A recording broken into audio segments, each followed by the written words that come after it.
Introducing the Poet Life Podcast. Go check it out today on your favorite platforms, including iTunes, Apple Music, and the website, thepoetlife.com.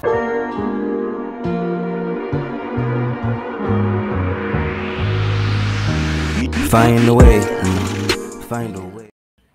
Hey, this is Christoph Wrights, and it's the Poet Life Podcast. Man, listen, I'm super excited about our guest tonight, Mr. Brandon Leake. You all don't understand who this gentleman is right now. Obviously, you know he's in the poetry industry, the poetry community. But listen what I'm trying to tell you. Tomorrow, what's going to happen tomorrow? Right now, it is June 29th, Monday night. But on tomorrow, June 30th, he will be the first spoken word artist to be featured as an audition on AGT, America's Got Talent. Man. Trying to become a household name, man. Trying to become a household name. Listen, look, you're about to become more than a household name. You're becoming the person that has broken barriers. That's what I'm excited about, because you know, our mission here at the Poet Life Podcast is to uplift the poetry community, yes, but to build the poetry industry. And you are the reason why that is going to happen on tomorrow, because the poetry industry's stock will go up. They're like, oh, so we can go and get spoken word artists now, not just singers, dancers, rappers. But let me let you jump in, because I'm super excited, as you can tell. But nah, man. Brandon Leake, hailing from Stockton, California, man. Been doing this spoken word poetry thing since 2015. I was, messing around with it back in college around 2012, but 2015 was when it like really jumped off for me and really trying to like heavily pursue it. And so, yeah, man, tomorrow's a big relief, a big, weight off the shoulders. Been holding on to this information and stuff like that for the past 4 months. Ain't been able to talk to nobody about it. Been able to give subtle hints and things like that, but even had to keep those on tuck because you sign contracts and whatnot. But nah, man, I hope poets are ready for tomorrow, man, because it's, as you said, it's not just a win for me. I hope people are ready to start upping their prices. I hope people are ready to start writing contracts to where when people reach out to book them, be like, hey, yo, here's the contract and here's the minimum that I'll take to be paid. Come on. As opposed to just being like, oh, what are you offering? You know what I mean? Like, I want to, as you said, elevate the game, take it to a new plateau. Right. Yo, so before we go into that, let's start at the beginning, man. You said 2015 is where you really started to say, hey, let me transition from just writing poetry, college, to let's see if we can make this a career. Yep. Right. So when did you start writing? So writing started for me really in middle school when girls were cute. Yes. But my first artistic medium was actually drawing. I'm still a huge Dragon Ball Z head. And so I would walk up to the Maya Angelou library not too far from my crib, and I would go get these manga comics, and then I'd buy trace paper, and I would just trace the characters all the time.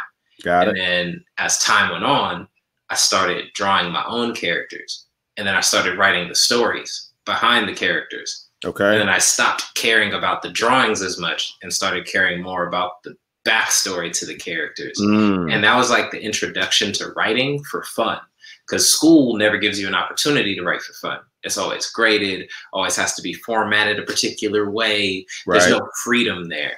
But for me, I found freedom in my writing at home. And then when, I was a big R&B fan, listened to, 112, Boys to Men, all these 90s groups, Yeah. you know, simping in my bedroom, imagining getting married to some of these songs and all that jazz. Right. And so I would write all this like sappy love poetry in high school. And inevitably what ended up happening was I didn't share any of it just because I was a hooper. And in being a hooper, yeah, it just, you know, back in the 90s, 2000, early and late 2000s, nuance was not a word we did well. Right. So the idea of like, if I was spitting bars, folks would have been like, oh, he rapping and he hoop? That's right, dope. right. But oh, you write poetry? You Right. soft, bro. Yeah, And right. and being soft was nothing you could be when you was on the court. So Yeah. And back in the day, basketball was everything. ball is life. What? They made a whole brand on it. I'm telling you, basketball was, if you didn't make the team, you just go to class and go home. You feel me? You was like, hey, oh man, that's cool. I'm a track dude anyway. You feel me? I just be running. Right.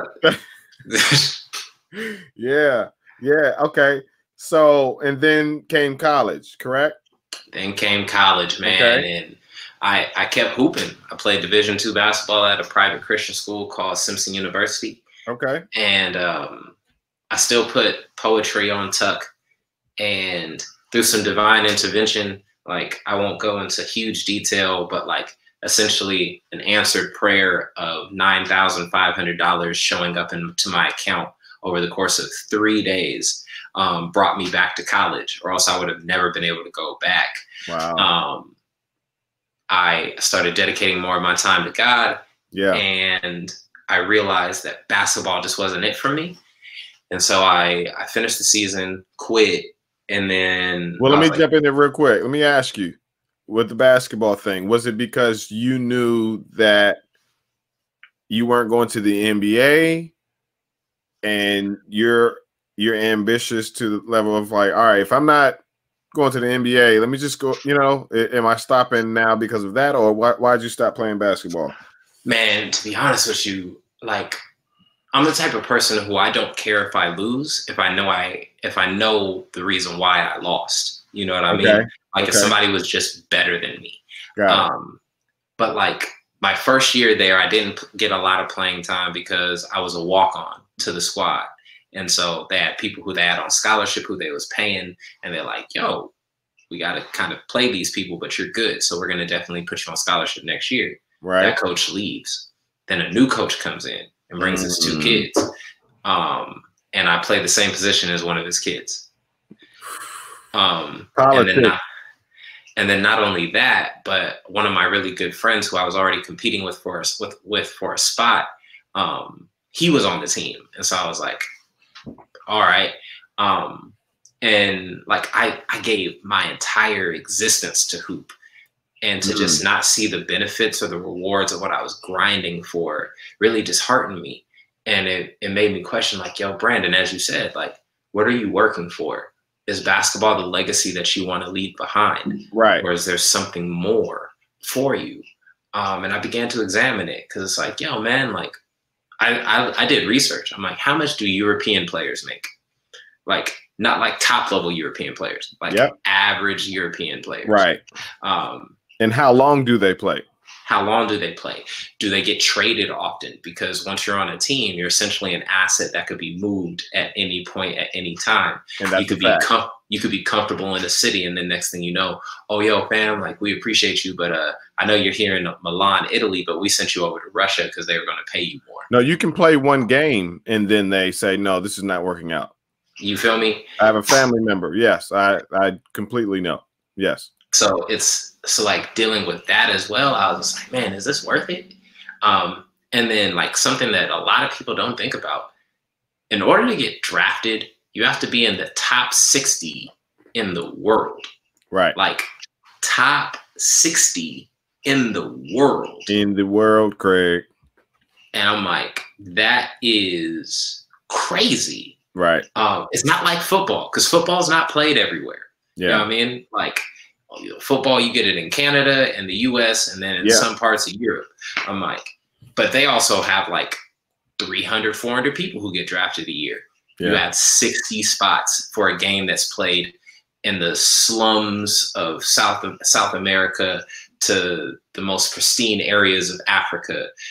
You know what I mean? Like, right. It's played everywhere. Or the D League. You know what I mean? And it's like, and you look at D League players, the same story goes. D League players, I think the highest paid D League player is getting like 600,000 a year, like 600,000 for their contract, which is like a couple of years, and they can still be traded, still be moved. You know what I mean? Yeah. Like, imagine being drafted to the Warriors as a point guard and knowing that you'll never get a shot at the NBA because you're right behind Steph Curry. Sheesh. You know what I mean? You're like, this is my destiny. Yeah. But nah. So once I left hoop, I prayed and I was like, yo, God, like, what you got for me? Right. Because I got this excess of time because I was in the gym all the time. What am I doing with this? And I got this vision for Called to Move, an artistry collective full of all the misfits on campus who just didn't really have a place to go, didn't have anything to do, didn't have a place to call home. And so yeah, we hosted our first open mic back in like 2012, had like 15 of us show up, and like pretty much all of us were performers. And then we continued to do them monthly, and it grew and it grew and it grew. And our final one, my senior year, we had about 300 people show up. Wow. And I was like, yes, this is it, you know? And then that was 2014. Had a whole lot happen in 2014, personal stuff. Took a year off art completely. And then 2015 came back. And that's when I went to my first National Poetry Slam in Oakland with Sacramento Slam team competing. And that's when the dream started. So you came back with a vengeance. Fam, I tried. I didn't even make the Sacramento team. I went to one slam. I became an alternate for the team. And a dude who was actually on the team never showed up to any of the practices. And they're like, guess what, Brandon? You're not an alternate anymore. And I was a part of every single team piece that season. So like I was like grinding, memorizing, trying to get the whole thing done. And so I was like, yo, I'm not missing a chance to be on stage. Wow. Wow. So that was your in. That was your way in. Yeah, a long road from sappy love poems to sharing my expression of faith to being able to share my healing and pain of life and hope. So was that your you said that was a slam? Yep. Was that your first slam? It was my first ever slam. I took second place. Whoa. Wow. So that was an individual slam or a collective, a group slam? So the slam to make the team was an individual one, but when you go to National Poetry Slam, it's like you're on a team. So like you have to like pull on each other's like strengths and weaknesses to be able to win matches. And none of us had that much experience in it, so we didn't do super well. But, got it. It's almost like a track meet. You have the individual races, and then you also have like all the points come together, I guess, something like that. Yeah. Okay. Cool. Got you. Okay, so wow, that's some huge confidence, man, to take off a year, but prior to that, you weren't writing slam poetry. Not at all. I was the type of poet at the beginning of my time that didn't respect poetry. I just loved it.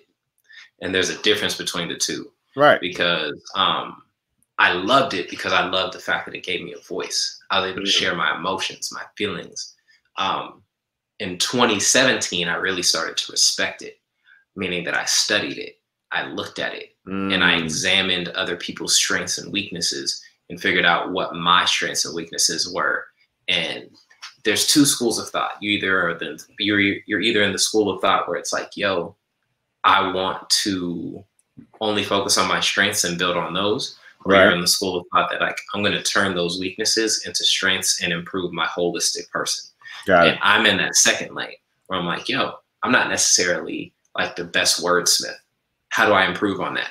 Study battle rap. They're super great at being able to piece metaphors, hard-hitting punchlines, double entendres, do that. Right now, I'm actually experimenting with writing like Saul Williams and Talam Acey, because I'm like, yo, these are people who take you on a full journey that you can get caught up in, and then they'll snatch you back. And in kind, I'm also studying Dave Chappelle at the same time, because he does the same thing with comedy, where he'll take you somewhere. Right. And at the beginning of the story, you'll be like, oh, that's where it's going to end. Cool. And then as the story's going, you completely forgot he told you what the end was going to be. And then he smoothly finesses you an hour later, and you're looking like, how do we get here? Right. Dang, this mofo told me this was going to happen. Yeah. You know, the fact that you brought up comedy just literally lit a light in my head, because even poets will say there's no money in poetry, right? And I'm just not wired that way, right? If there is money in comedy, I'll stay right there with comedy. If there's money in comedy, oh, and another one. If there's money in comedy and public speaking, how is there money in public speaking and there's no money in spoken word or poetry in general? If there's money in a one-man set of comedy where you just stand there and speak and make people laugh, how is there not money for a one-man set for somebody to go up there and take you on an emotional roller coaster? Right. Now, if poets would do what you just said, and because that's the second time I've heard what you just said, you studied battle rap, comedians, Black Chakra. Yep. He said pretty much the same thing. He studied battle rap and other poets, and but poets that are taking it there, right? But if we just would study our craft, but also study something that is similar, performance art, comedy is performance art, I believe. Yep. Comedy is art to me, you know. Oh, certainly. Science to it, right? And because what are they doing? They're telling a story with jokes. A poet is telling a story with poems, you know. And I just believe that if we can get poets like yourself to do what you're doing and believe, that's the biggest thing, is to believe that it's possible, then this poetry industry could flourish, man. And I'm just excited to have you on. I'm looking behind you. Tell me what are those lights, those words, those lit up words that you have in your background? Yeah, man. I love to surround myself with like positive affirmations. Right. So like in my office currently, these are 5 neon lights. The one over here in the corner says dream. Then we have this white one that says believe in yourself. Nice. This middle one is my favorite. I'll save that for last. This one says do what you love. And that one says blessed. And this middle one is the one I live by. Don't quit your daydream. And don't quit your daydream, not your day job. Your daydream. And then over here, I have a few others that says, chase your dreams. You got this. Be thankful. Live simply. Be kind. Believe in yourself. Never give up. Use please and thank you. Help others. Cherish family and friends. Do your best. Listen with your heart. Laugh often and love lots. And finally, another one that I try to live by. The will of God will never take you, or the grace of God will not protect you. I believe everybody has a calling in their life, and that calling is going to be scary. It's going to come with risk. Lonely. It's going to be lonely, especially in the beginning. And then when it finally hits, it's going to suddenly not be very lonely. It's going to be a whole lot of applause and a whole lot of people who said they always believed in you, but you can't get bitter. You can't let bitterness come into your heart and tell you, be like, yo, man, I don't need these people. I never needed them before. Right. Because it's on you in the moment, the victor, to be willing to be not a sore winner, to be able to say like, you know what, I appreciate your support now, even though I wanted it before. Right. But also keep your boundaries, because not everybody who claims they for you is for you.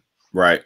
Yeah, that's good. That's good. I mean, as artists, as entrepreneurs, we hear and feel that all the time, especially when you're first getting started, or even before you start.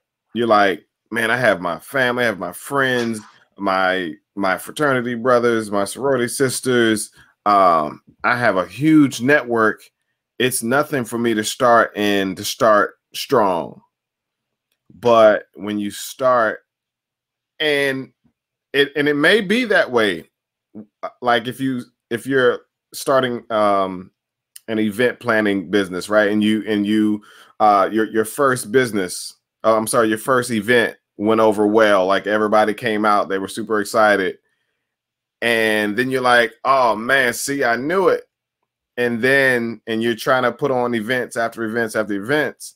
But your friends and family are like, well, I went to the first one. You expect me to just keep coming? In your head, you're like, yes, that's what that was my thought. That was my thought pattern, So, and then, your confidence goes down and your self-esteem lowers. And it's like, man, should I just stop? Was this a bad idea? But that's when you're supposed to keep going and push harder. Yeah.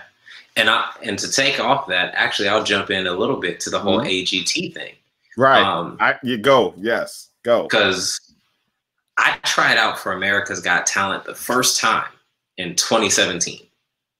I showed, and this is crazy because it was after I tried out for AGT that I learned the respect thing about poetry, right? Because they told me you have 90 seconds. I didn't have a 90-second poem at all. And so so you had 90 seconds to just go and perform. Yes. And it's not in front of like the famous people. It's you, a camera, a talent agent, and these other 9 people who are trying out with you. And there's thousands of people there. So you got to wait there all day. So like I drove out to the Bay Area, San Jose, right near San Francisco for all my people who ain't out here in Cali. And what I did was, in talking to them, in going out there, I did not have a 90-second poem. I showed up there and said, yo, I'm going to do a poem that I know I have in my head. And if they like it, they'll probably let me finish it. If they don't, or if they just really strict to the 90 seconds, then they'll cut me off, right? So I show up confident, thinking I'm about to do well, make the show, go up, get called up. I'm like 3rd or 4th. And I'm doing my poem. That 90 seconds hit, they're like, thank you. Next. Call up somebody else. And I'm like, all right, cool. I think I did pretty all right. And then crazy part is, and I just remembered this not too long ago, when my group got finished up, they tell you, they're like, hey, if we're interested, we'll send you an email. If we're not, then try out next year and we'd love to see you again, right? And everybody's leaving and they actually tell one of the people in my group, they're like, hey, hold on, we needed to talk to you a little bit real quick. And I was like, okay, cool. Maybe they like, something went wrong with the paperwork or something like that, right? And remember I said that. I accidentally left my phone. I came back, had to grab my phone. It was a whole issue. And I leave and I'm like, yo, I'm just going to check my email once a week and see if I get something. 1 week goes by, 2 weeks, a month, 2 months. And I'm like, man, maybe I gave the wrong email because I typo all the time. Right. And then I end up seeing a commercial for the show pop up. And I'm like, oh, no, I just didn't make the show. All right. Well, that's a blow to the ego. And it's right after this that I take the time to learn how to become a better poet.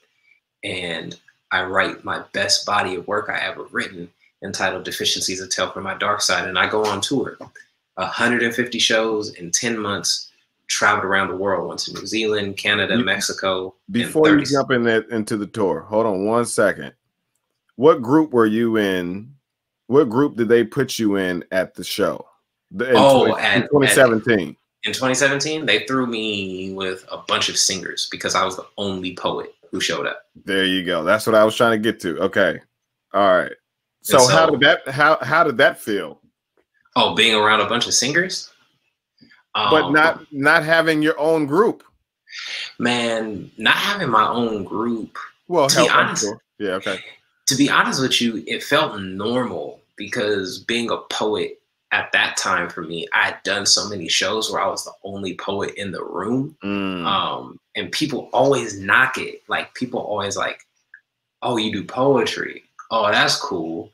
And then they hear it and then they're like, bruh. Because it's way different than their roses are red, violets are blue, sugar is sweet, will you be my boo type of poetry that they used to. And so not having my own category didn't bug me. What bugged me was, I guess what really bugged me was just myself not being prepared. Like, but once again, everything comes in time. Right. It's a timing thing. Yeah. Because 2017 Brandon wouldn't have been prepared for that moment the way 2020 Brandon is. Right. You weren't supposed to have it then. I'm telling you. Because I went on tour, traveled around the world. I got merchandise, books, an album, figured out marketing, how to sell myself to the world, how to make money off of my art to the world outside of just charging venues, figured out how to put on workshops, classes, collaborated with you guys over at Poet Life Academy. A whole lot of stuff happened between 2017 and 2020. And the startling resemblance between 2017 and 2020 though was phenomenal, because in 2017 I got married and I said, hey, I'm taking a break from doing poetry, traveling, so that way I can focus on my marriage for the first year. And in 2019, when I tried out for AGT, I knew, well, no, 2020 technically. 2020, when I tried out for AGT, I said, I'm going to step back from doing poetry to focus on family because I'm having a daughter. And the parallel between that and the lesson learned from 3 years, I go back to AGT, try out, and I have my 90-second poem. Memorized, rehearsed, practiced, ran through multiple drafts, edited, took time to craft this thing, to be prepared. And when I walked into that room, I knew what not only to expect, but also I was able to, like, I knew what to look for. Because I was like, yo, I don't care about these other acts. These other acts don't dictate if I make it. What dictates if I make it is that judge. And if I can get that judge, then I've won. And so. How many people did you tell in 2017 that you auditioned for AGT? Oh, I blasted that thing on Facebook, social media. Okay. I was a dude who was trying to like be in front of the cameras because like they had a whole camera crew. I ended up on the newspaper in the Bay Area. Okay. The whole nine. When I went in 2020, didn't look for nobody, didn't tell nobody except for some close friends that I was going out there. I went out there focused on a mission to try and make the show. So, but how was the response to you not making it? Oh, yo, man, like they just don't like poetry out there, bro. You know what I mean? Like it's like poetry is just not for that type of venue. It's not for that type of show, dog. Like don't even stress it. And for me, I'm like, I don't think y'all get it. You don't get it. Poetry is for that type of venue. It is for that type of show. It's America's Got Talent. Poetry is a talent. Right. It's a skill. Right. And if we don't, I'm like, if a singer can step up there, if a comedian can step up there, all they do is share words. Why can't I go up there and share words? I'm That's like, good. And people will say like, well, the singer evokes emotion with music as well. And I'm like, I can do that. I just don't need the music. A comedian goes up there and makes you laugh with their words. I can make you laugh. I just will also make you feel something else with it, which is what a good comedian should do with you anyway. So I'm like, it's a lot that went into it, man. And actually, I guess I can say this too. So like in 2017, I told you guys how that whole thing went down. 2020, I'm in a group again, and it's me and one other poet and 8 singers. And I'm the last person in my group who gets the chance to go up. And I told y'all I didn't pay attention at all to the. I'm gonna cut it. I'm gonna cut it again. When you saw that there was another poet, did you all have like a moment? Did you all have like? Oh yeah, most certainly. Because like okay, she was like a young 16-year-old girl. She was there with her mom, and so I talked to her and her mom, and she was like, she's so nervous, like she doesn't know like what to do. And I was like, yo, trust me. Wow. I tried out for this show 3 years ago. It was my first time ever. It's not scary at all. Just treat it as if you're doing a performance for a small venue, and that's it. And she was like, huh. Yeah, I think the most people I've ever performed in front of was like 40 people before. I was like, it's just you and 10 other people in a room. I'm like, treat it like that. That camera doesn't even exist. And she was like, oh, so I don't have to look at it? I'm like, no, look around. Embrace the audience. Like, that's what you do anyway, right? And she was like, yeah. I was like, treat this as any other show. Wow. And so that was dope. But when everybody was performing, I didn't pay attention to them. I looked at the judge. And I looked at the judge because I was like, yo, are they capturing his attention?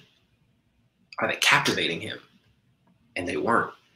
He would be texting or like, shooting out emails, shuffling through papers, never fully invested in what they were doing. And I was like, okay, I got 10 seconds to get this man's attention. And if I don't, then I'm going back home after a long drive to LA, 6.5 hours. Yeah. You better damn well make this worth it, Brandon. Right. Put your best up here on this stage in front of this microphone. And this is once again the respect and preparedness. I knew how long my piece was, and I knew how long getting to certain checkpoints in the poem were. So I told myself, you have 10 seconds to grab his attention. You're going to check at 15 seconds because you have a 15-second marker. I hit my 15-second marker. Tell me about that. Tell me about that breakdown, the markers and the. Tell me about that. Yeah, no. So for myself, in terms of just getting better with poetry, I was like, in terms of like slamming, I was like, man, you have to know how long your poem is. And if you start dropping a portion of the poem, you have to have markers where you know where you can get back to. Because a beautiful ability I have is to freestyle. So if I drop a piece, I can freestyle and then get myself up to a point where I'm like, oh, I know the next marker. Boom, get me there. Just through the cadence of where the poem leads me. And so I was like, hey, that's the same thing you're going to do consistently, even if you ain't slamming. Because when people start paying you dollars to go up here and do poems, there's no fumbling, there's no dropping pieces, especially since people don't know your poems anyway. So if they don't know it and you drop it, you treat it as if you didn't drop it. You just give it an alternate version of the poem anyway. And so, yeah, man, like I hit my 15-second marker. And I looked up at the judge because I was looking at the crowd. I was looking at the camera. I was looking at the person behind the camera. And then I finally looked at the judge and I saw him there like looking at me, not shuffling through papers, not looking at the phone. And I was like, got him. You just can't lose the poem. Thank you. I'm glad you said that because before I lose this, so those markers, right? And knowing where to catch back up or insert freestyle or insert words that will help you get back to where you were. So that is something poets need to also learn. Oh, most certainly. Not just your poem. I got some game to kick at the end of this whole thing on some skill sets, both on a professional level and on like a poetry level. Professional, I mean like the business back end of stuff, but poetry level, like having markers, having markers throughout the course of your poem, having keywords to be able to lead you into the next stanza if you do stanza type poetry, developing cadence for a particular poem, so that way if you like stride off cadence, you can get yourself back into the rhythm through it. So there's a lot of things that you can do for the sake of being able to be fully prepared. Because like if you showed up to a concert and you saw, for instance, like say J. Cole. Got it. And J. Cole like messed up his rap during the middle of the song, right? And like he did that for every song, you would be pissed off that you paid good money to go see J. Cole do that, right? Or same thing with like a comedian who drops half their jokes. You'd be like, this guy ain't professional. Right. This lady ain't professional. Yeah. And we have to treat it the same, especially since we're still trying to garner that respect. Yes. Like it's like being a poet in this entertainment industry is like what my mama used to always tell me, boy, you black, you got to be twice as good to get half as much. So you better step your game up. Wow. And yeah, man, because they don't respect us, yet they'll have us write their songs, write their commercials, and script their movies. Wow. All right. So you got him. You got the manager or the talent agent? Talent agent. So I got the talent agent's attention, snagged it, finished the piece flawlessly. And then what happens is I finish up and I'm the last person in the group. And he tells everybody, hey guys, so thank you for coming out. We appreciate you. How did you know you got him? Well, no, I knew I got his attention because he paid attention to me the whole rest of the way. And then he says, hey guys, if we're interested, we'll email you. If not, then please try out again next year. And I say, all right, thank you guys. And he actually says, hey, hold up, Brandon. We wanted to talk to you. And like I said, in 2017, that happened with another person in my group. And when that happened, I knew. I was like, I know what this is. I know what this is. Okay. Beautiful. And then he asked me, he's like, so what else do you write about? Do you just write about this or do you have more topics? And I'm like, I got crap tons of poems. He's like, let me hear one. I'm like, it's not 90 seconds. He's like, oh, we got plenty of time.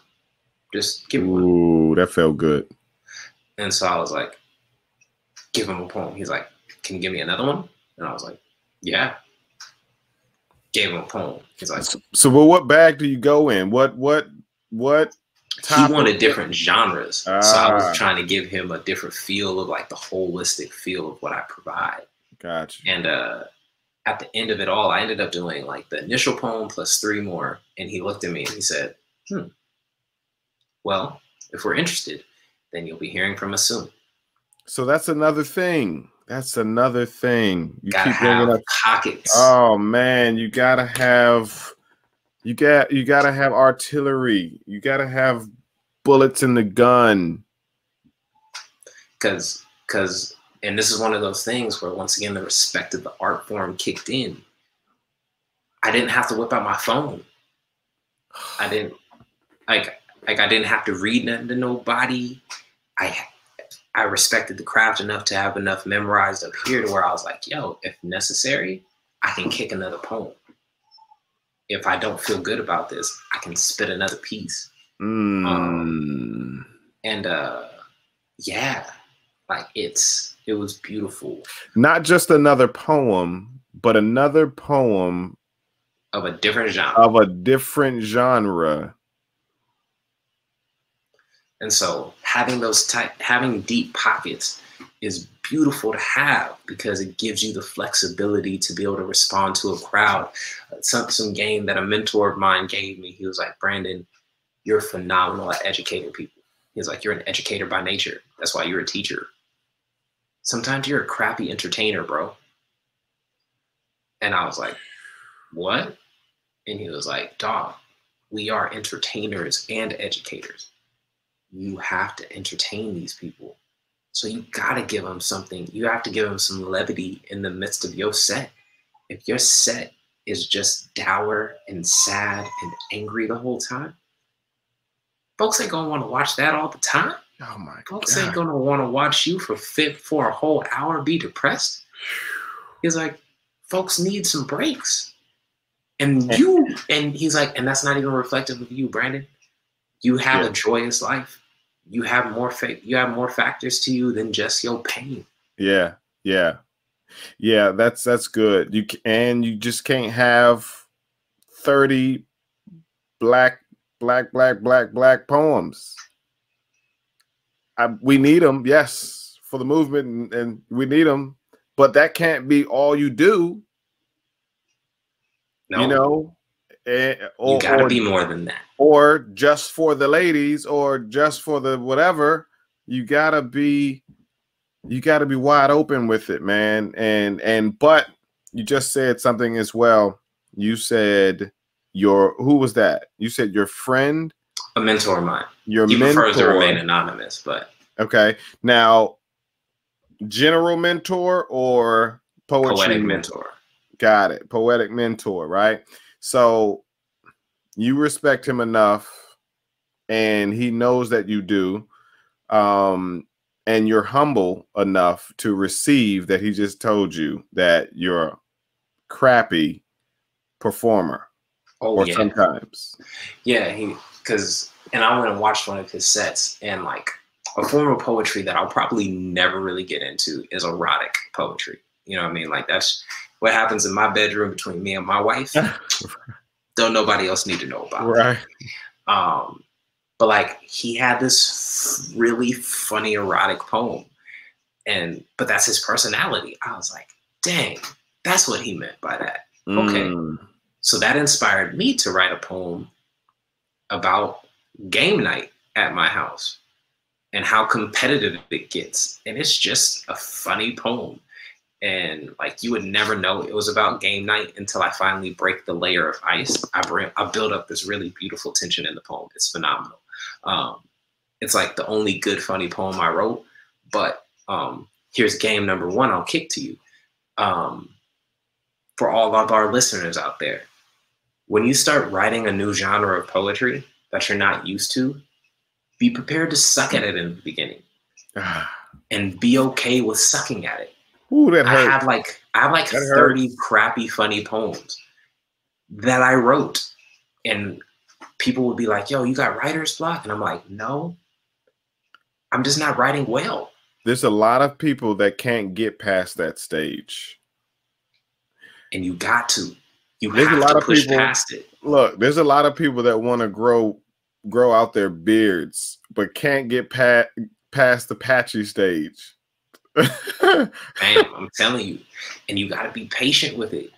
Like, you weren't a good poet about your pain in the beginning either. You grew into that. You're just mad because your funny or joyous or love poem isn't as good as your painful poems because you've been spending 10 years building those painful poems to be good. No, it's going to take time. And my funny poem is nowhere near as good as any of my painful poems. And that's my top funny poem. I love that poem. And you didn't know that you were bad with your painful poems because you thought the reactions were that your poem was great, but it was more so almost like, oh man, mama's pat on the back. That's so painful. I feel sorry for him. You know what I mean? Like you got people rooting for you early on just because you sharing something. Like the church. Oh baby, so you feel me? Like so you went up there and shared your little soul out, man. I'm so happy for you. And it's okay to be in that phase again. It's humbling and it's beautiful to learn in such a way to be able to say like, yo, man, I suck at this. What can I learn? Instead of being like, man, I suck at this. I'm done. I'm done. No, look at it as an opportunity to grow, to expand. Because as an artist, the people say that art is supposed to reflect the times, right? But it's not just supposed to reflect the times, it's supposed to reflect the times from the perspective of the particular artists themselves, right? Like during COVID, my art has been joyous. And that's because my daughter was born 2 weeks before the state shut down. So I've been home every single day with my daughter for 4 months. She turned 4 months old today. Today she turned 4 months old. And I ain't missed a beat. I've seen her try to crawl. I've seen her learn how to actually like stand herself up and wiggle like this while I'm holding her hips. Like I've seen her learn how to start like not like talking words, but babbling and blowing bubbles and like being cognizant of the world, being able to smile, laugh, all this stuff that I would have missed if I would have just been going back to work. And I'm like, yo, when the world is in its craziest time, I've had peace at home. So my poems are going to be reflecting peace amongst chaos. Not only peace, but preparation. That's a good segue. So because you auditioned when in 2019, right? So my first audition was in 2019, and like I think it was November, December. Right. Okay.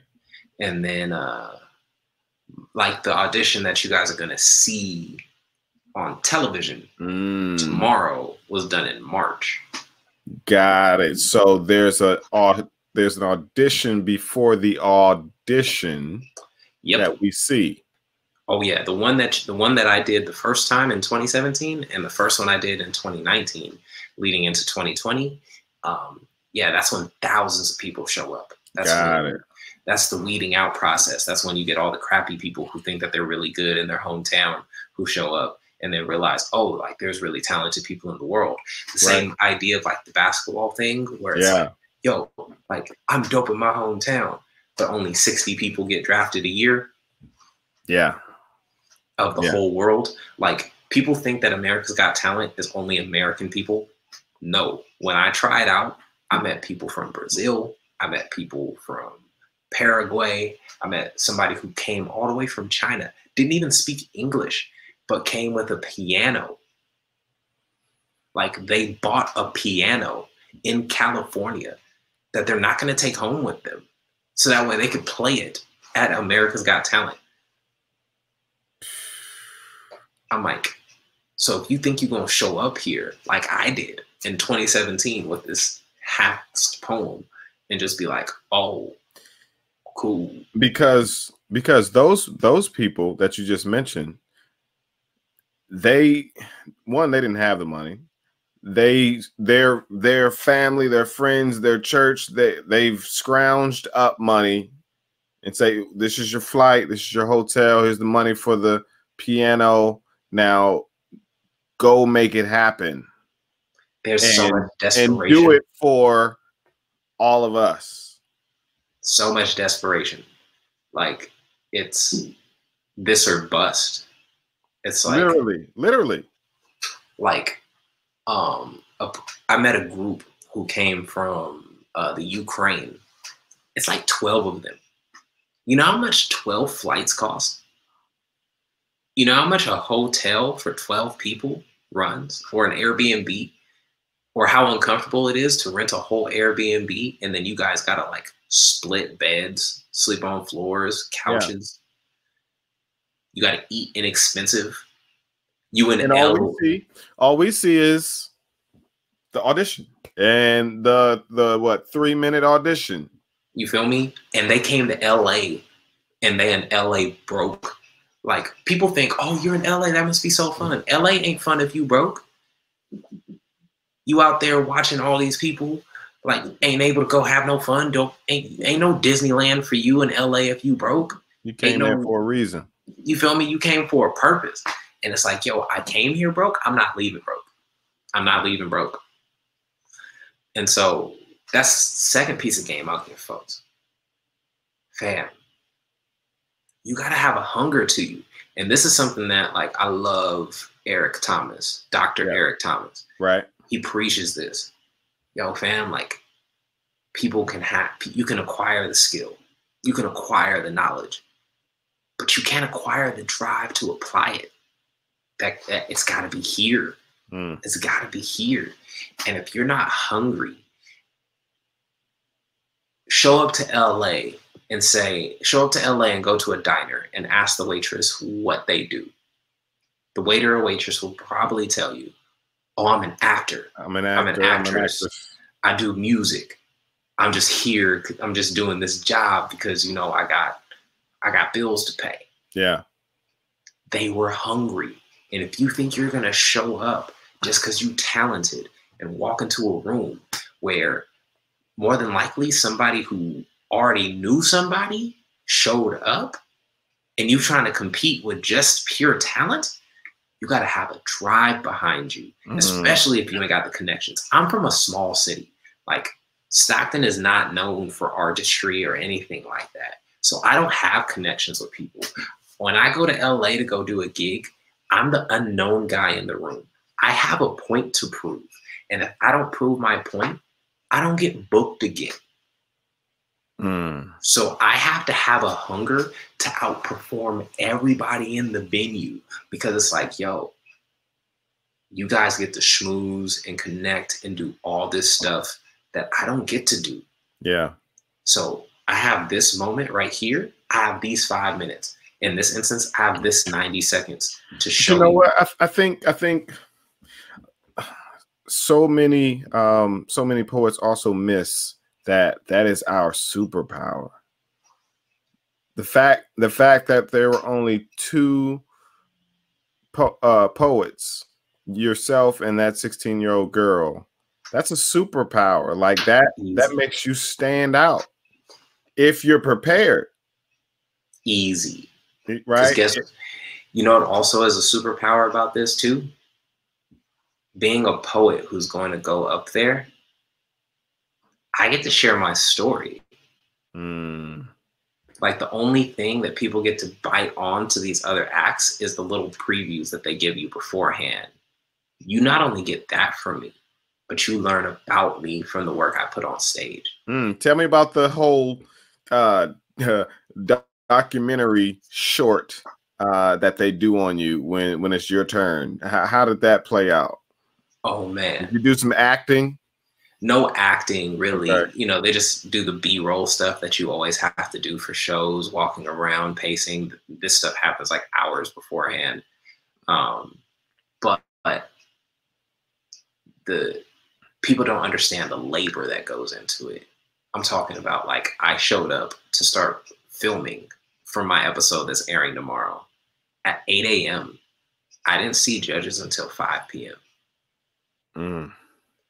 Like, interviews, sitting down patiently, waiting your turn, them asking you crap tons of questions and being like, oh yeah, so like we interviewed you for like 2 hours. Sweet. How much of this are you gonna use? Probably about like 2 minutes. Yep.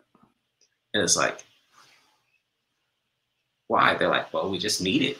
We need the most meaningful stuff that you said. And it's like, and we don't know what we're going to use until a week before. Wow. And it's like, and that was in March. That was in March. And it's June right now. You feel? It's about to be July in 2 days. And so, but yeah, man. So like, I'm just looking forward to it. I'm finally in a place where I can enjoy the fruit of this labor. And like tomorrow, 8 p.m., I can finally just let loose. I can finally let the whole build up of all of this go. And wow. You know, I've had people who told me like, yo, man, like depending on how you did, this can change your life, bro. And I'm like, I knew that when I walked into the room. But it's not, that's the thing. It's not even depending on how you do. The fact that you made it to the show this time gives you leverage to network on another level. Oh yeah. Oh yeah. Even if it's just this one episode. Easily. Like, like now it's just like, you know, because when you're requested for a gig or, you know, a project or a contract, and they say, all right, can you send us a bio or a clip of one of your performances? Oh, you know, I was AGT 2020. Oh, yeah, we can't pay you that $50. We gotta take that. We gotta put you on the main stage of the flyer now.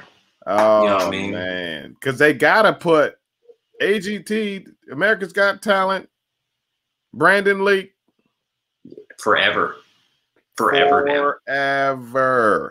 Season, what season is this? Season 15. That's like having MD behind your name now. Like, you know what I mean? You now have a suffix to your name. You feel me? And here's another thing, and here's some more game I'll kick to folks about being prepared on a business end. 2017, Brandon would have never been prepared on a business end. There you go. Jump in. Yeah, tell me more. Never been prepared. Like I got merch dropping. Like, I have clothing. Look at the jacket. Look at the jacket. You know what I mean? Like, I have clothing prepared. Like, people don't even know. Like, all these boxes over here, that's all stuff ready to go get printed on. Unique merchandise that people can purchase by becoming patrons on my actual website. Yeah. And continuing to support monthly. I'm going to be sending that stuff to them, not technically for free because they pay for it by being a patron, but they're the only ones who get it. I'm like thinking like a CEO now, where it's like, hey, yo. Yes. Could I put a lyric of a poem on the back of a t-shirt and then sell it?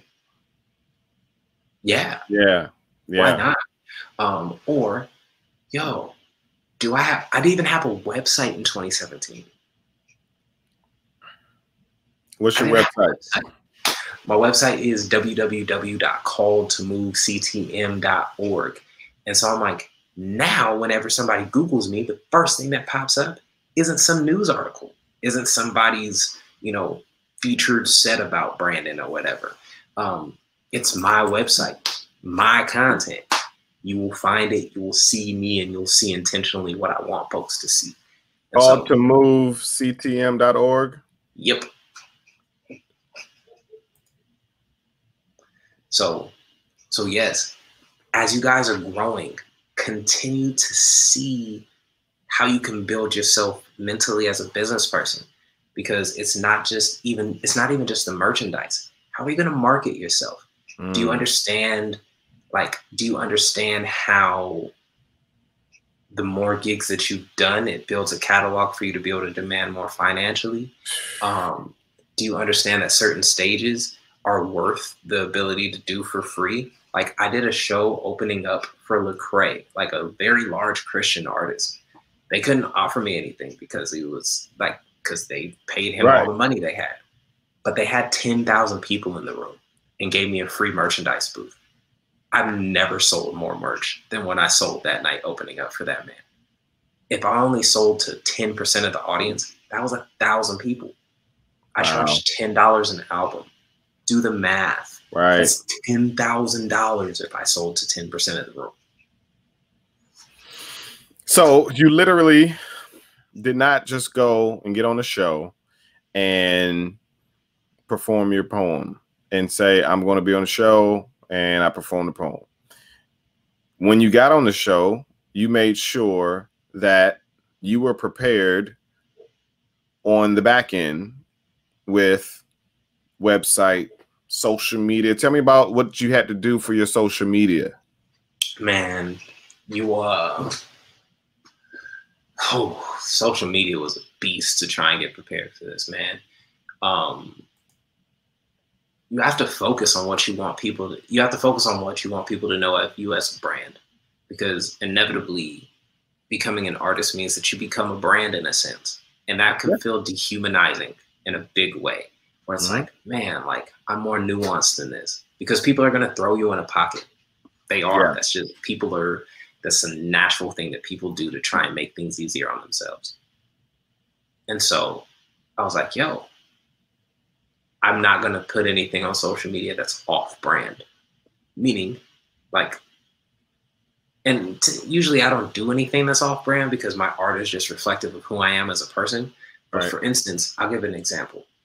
An artist, not an artist friend, an artist who I know, who goes out, speaks at middle schools, grade schools, like inspirational, motivational speaker, on their social media ended up posting like a video of them like twerking in the club, holding bottles and stuff like that. And I'm like, I'm not even knocking your hustle. Like, that's like, if that's how you have fun, do that. But you posted this on a social media site that you also asked those kids to follow you at. That's a problem. Yeah. And now she lost gigs because parents saw it. People saw that. And now it's like, yeah. So be considerate about what you put on there and the opinions that you share. Have a private social media account that you share, like, all the private stuff that you want to have. I do. Like, I don't need everybody knowing everything about me. But the branding that I put up for the world to see, that is the family man and the artist. But you don't even see all the family man stuff. Like, you don't need to know everything that's going on at my crib. You need to know what I want you to see. Exactly. And so that, and then the other part about social media is getting prepared, because, man, I stopped uploading videos on YouTube about 2 months ago, about 3 months ago, knowing that AGT was going to be happening. And I'm like, I'm still recording. Right. I just need a storehouse of footage so that way I could be prepared to release weekly videos for the next year. Because you know the flood of supporters and people are coming. The eyes are coming. And if I'm the one who slacks on content even 1 week where I don't got something, now all of a sudden my algorithm messed up. People are like, yo, like, oh, Brandon Leake video didn't drop. What happened? Nope, that's not gonna happen. I got 4 months worth of content right now. Beautiful. 4 months. And people won't know it. It will just look new. Yeah, exactly. And so it's it's a lot of prep. It's a lot of prep to go into things. Yeah. So is it actually good that the recording was in March, because that gives you time? Oh yeah, to prepare. As frustrating as it was to have to hold on to this secret, it was the most beautiful thing that I could have had, because if I didn't, I wouldn't have been prepared. Right. It would have just been a vapor that would have just happened and probably went. But no, I'm ready on the business end. I'm ready. I got a tour I'm planning out for as soon as this COVID thing goes over. Because people are like, yo, man, like, are we ever gonna get back to shows? I'm like, do you know when this thing is done, how hungry people are gonna be for live shows? To be able to be in person, see you, touch you, buy something from you. Right. I'm like, I'm about to capitalize on that like crazy. Yeah. Like, easy. Yeah. But, you know, for the poet, don't wait on that. Don't wait on that. Nope. Like, learn how to pivot and learn how to win during quarantine. Oh, yeah. Don't be doing free shows. Don't be doing free shows. Guess what? I promise you this. People are looking at like Jay-Z, like the Versus thing that's happening, right? There are sponsors for Versus, in which I'm sure people are getting paid on that back end to participate. The one tonight with Jadakiss and Fabulous and Fab. Apple Music hosted that. And you telling me ain't nobody getting paid? Ain't nobody getting paid. I'm like, somebody's making some money off this. So yeah, I do. Only reason you do an open mic or something like that is if you want to share some new material. Not only that, I'm glad you said that. Not only that, but for you to get into new markets where you don't have to travel to get your name known now, because you pop into, I'm connected to Nigeria now because our IG, the Poet Life Podcast IG, I make sure, and I'm not performing, I make sure I'm in open mics commenting, and they see me in the comments. Oh, Poet Life Podcast. Oh, I'm in the verses commenting on purpose. So big names and other people see me. And I purposely named, the company, the Poet Life, because there's no guess for what this is. Right? So when you see the name, I need to go check that out. They got a podcast? That all in the name, it says what it is, what we do, everything. You know what I mean? So that's another thing too, So I'm just picking random names and handles. Like, have all of your generate things with purpose. Generate things with purpose. Make sure Twitter, TikTok, Instagram, Facebook is all the same. So it's because it's not just the way it looks. That's one thing. When it's on flyers, you can just put the several different social media icons and then your one name, not 10 different ones. But also, it's easy to find. If I do a Google search on the Poet Life, all of those are going to come up. If I look up Brandon Leake, and that's what you want, because when the flood comes, because they're going to Google you. Yep. Brandon Leake CTM is just going to come up. Man, it's real. Branding is very important. Very important. You have to be intentional. And so that's good. But, and I guess this was because I gotta roll out and go do the family thing. Yeah. But here's my pieces of game to poets. Understand your value. Good. 2017 Brandon was not as valuable as 2020 Brandon. If I walked in and demanded $1,000 for a show in 2017, 2020 Brandon would laugh at that right now, right? And it's because, did I respect the art form that I was doing? Because me demanding that, if I would have got it, I may have ruined an opportunity for a poet who came after me, who then was actually respectful of the craft, showed up, and then they were like, yo, this is what I charge. Be like, the last poet who I had didn't really do what they were supposed to do. So, you know what I mean? Like, I'm good. You know what I mean? Just that. Because you are more than just a poet. You are a representative of a culture. Oh, man. You are a representative of a culture. And as we go out to the world and show our art, we have to represent well. We have to represent well. So make sure that you respect this art form. Respect it. Don't just love it. Because love fades when things don't go your way. That happens all the time. Learn to respect it and treat it well. On top of that, surround yourself with people who are for you. And what I mean for you is they're for you both in the sense that they'll support you, but people who are also for you to challenge you, because you don't need yes men and yes women in your ear telling you that everything you do is fire. No, you need that friend who's going to tell you, yo, that poem's trash, B. Wow. That poem is trash. And you know why that poem's trash? Because it's not you.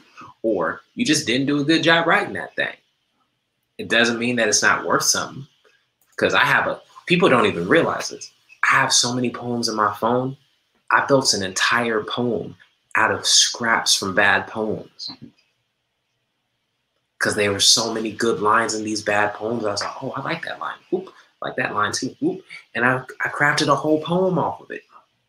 Puzzle piece and poems. You feel me? And so it's like, have people in your corner who are there for the whole you, who are going to help you elevate and grow. And be okay with the fact that some of those people aren't going to be your quote unquote day one people. Because sometimes day one folks ain't the folks who gonna be with you for the longevity of it. Just gonna be honest with it. The people who were there at the beginning of the journey may have been there at the beginning for a reason. And it's okay to let folks go. It's okay. And I'm not saying like you and can't be homies no more. Right. But like, as you grow as a brand, as a business, as an artist, there's going to be people who are still going to be open mic people. Wow. And that's cool. It's cool to have open mic friends. But if you're trying to be a professional, you're not an open micer no more. You're not. You can't have an open mic mindset. If somebody pays you money to go do a set, you better not dare show up to that venue and be like, oh, I got this brand new poem I'm doing. I can't take it. Don't be that. Be professional. Even though it sucks sometimes. Being professional sucks sometimes. But it's what you signed up for. It is. But I promise you this, here's the beauty on the other side of these things that I'm talking about. The beauty on the other side is a poet who's relatively unknown in the slam scene went out and did 150 shows in 10 months, made over $75,000 in merchandise sales. And was his own booking agent. And was my own booking agent. And I bet you didn't even know me until I was getting on the AGT. A poet who's unknown in the slam community and vastly unknown in the poetry community unilaterally is going to be the first poet to get on national television and compete in this way. A poet who's unknown to a vast majority of the world is going to inevitably accumulate millions of views on social media websites for the content that he's creating. Behind the scenes that folks don't even know he's creating. That's the power of what we can do. If you prepare, if you get your mental straight and prepare both as an artist and as a business person. Oh, and last piece of game. If you're not business minded, go learn about it. Don't look to hire no manager in the beginning. You don't need nobody eating 15% off your plate just because they can talk to people. You are great with words. You go and share your soul on the stage every freaking day. Learn how to talk business jargon. Understand what a retainer is. Understand what down payment. Understand this business lingo that you have to understand in order to book gigs. Because I promise you, if you know how to do it in the beginning, when you get big enough that you need a manager, you can tell a manager like, yo, I know what you charge and I know what you're really worth. Because guess what? I've already done this and I can keep doing this. I just don't want to. I just want to be the artist. So here's what it looks like. I'll pay you 10% to book me because we're going to get a lot of bookings and you're going to make a lot of money off this. And I'll connect you with other people who you'll also charge 10% for. And I'll help you get more money by having more clients. But if you think you're walking in here and getting 20% off my plate, 25% off my plate because you think I'm some sucker, I don't need you. You need me. Because if these gigs ain't getting booked, it's not going to be because of me. It's because you ain't a part of it. So there's my game. Man, listen, good gracious. That clip right there. Good gracious. Man, Brandon Leake, thank you so much for coming out. And let me ask you something real quick. How many followers do you have on Instagram right now? Man, I've been tracking that. I have been tracking that. Super excited. So on IG, as of right now, your boy is sitting at 3,262 followers. Right? Got it. My goal by the end of this week, next Tuesday. By the end of this week. So July 7th, I need to be at least 15,000. Yep. And that's going to be from hashtags. Learn hashtags, y'all. That's going to be from learning hashtags. That's going to be from me intentionally interacting and posting with interacting with other people on lives and stuff like that. Right. Learn how to manipulate social media to get what you want from social media. If you want more of a following, make sure that you have stuff for them to come see. So yeah, I'm about to blow the game up. It's about to be a Rizat. I love it. I love it. Brandon Leake, thank you so much for coming to the Poet Life podcast. This conversation has been Absolutely amazing. The information from top to bottom was what was needed, not just for the poet, for people, because it can be translated to, you know, other walks of life. And we really appreciate you coming through. It's really surreal just knowing that you're here the night before your episode goes live, and to see what's going to happen after that is really exciting. So I'm gonna just say it again, man. Thank you so much for coming on to the Poet Life podcast. And you know, we have some work to do, man, and because educating is what we do, you know. So if you don't have anything else, man, you know. Yo, I'll say one last thing. Who would have thought 3 years ago when we linked up to do all this that we'd be here? Wow. That we would be here. Yeah. God knew. You know what I mean? Done deal. And maneuver pieces so that way things would operate in their perfect timing. Listen, if you all didn't know, we had this interview a month ago, and last night when I was preparing to edit this interview, the file was corrupted, and I could have fell under the floor because I knew the magnitude of what it's going to do for Brandon, but what it's going to do for the Poet Life podcast when he does go live on the show. And he was just so gracious to say, let's do it again. You know, let's do it again. And I believe, we both believe that it was supposed to happen that way. Oh yeah. Oh yeah. And like, and to credit you, you've always been a visionary, man. 3 years ago when we were building curriculum to teach kids. And you were like, yo, man, this whole brick and mortar thing's for the birds. We gotta start digital platforming. And then a virus hits and the whole world has to turn digital. Man, let's get these kids rolling, man. We're gonna talk. We're gonna talk for sure. Seriously. Look, guys, thank you all for checking the Poet Life podcast out. You see that we're on Patreon now. Brandon Leake is also on Patreon. What's your Patreon? Is it Call to Move? Oh yeah, it's just Brandon Leake. If you Google me, it should pop up. It's Smart easy, man. simple thing. You'll find me everywhere. Man. That's good. That's good. Same for us. It's Poet Life Podcast on Patreon. You can find Brandon Leake. That's Leake if you're listening and you're not watching it on YouTube. But if you're not watching it on YouTube, you should go to Poet Life TV and watch us. You can see what I look like. You can see what he looks like. You know, I know everybody loves listening to podcasts. But we're everywhere, man. Just do a search on the Poet Life, but again, do a search on Brandon Leake. You won't have to do a search after tomorrow. It'll be searching you. You know, his clip. I promise you, is going to be over. You know, some millions of views. We're gonna hit a million. My goal is to hit 1 million before the night's done. It's a done deal, man. Because I know with you being the first poet, they're going to take that angle. Oh, easy. And you know that as well. Easy. The first poet. And not only that, but we'll have to do the secondary interview after it airs in like a week or two. Yes, and sir. then we can start talk about what happens afterwards in the building process afterwards. Man, and so listen, this is what connections do. I didn't ask for that.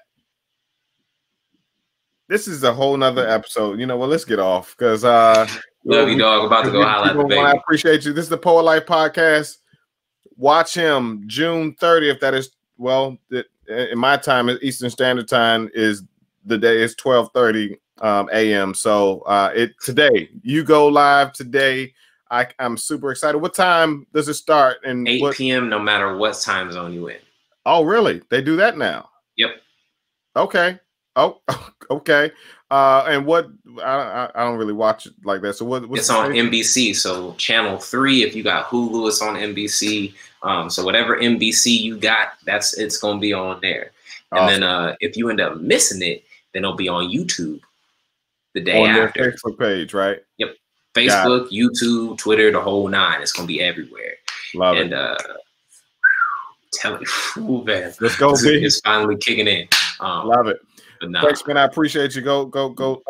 Love on the family, man, and get ready for today. I got you. It's the Poet Life Podcast. Thank you all for checking us out. Good night. Introducing the Poet Life Podcast. Go check it out today on your favorite platforms, including iTunes, Apple Music, and the website, thepoetlife.com.